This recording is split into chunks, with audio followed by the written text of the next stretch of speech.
intensive value. It took an indispensable place at the political, social, cultural levels. A translator is a person who conducts negotiations with representatives of different countries between the reader and the writer.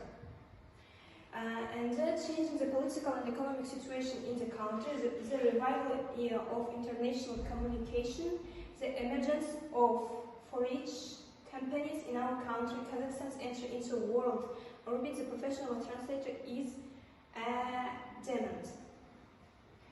Okay, qualities, abilities of a person that are necessary for the profession.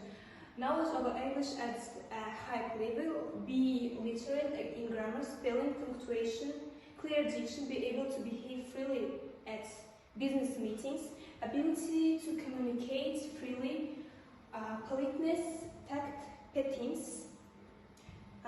Pros and cons of the profession, positive sides of the profession, knowledge of language, travel abroad, dominant profession, meetings with high-paying famous people, and negative side of the profession, the high cost of studying, health effects.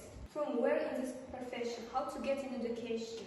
The profession of a translator, you need to study from school days. You can take courses outside the school, study at colleges and universities, and over 30 universities in our country. Areas in which people in this profession are needed: advertising agency, publishing, informational, ideological and analytical spheres, media spheres of international communication, medicine, culture spheres, sports and tourism. September 30 is International Translator Days. Thank you for your attention.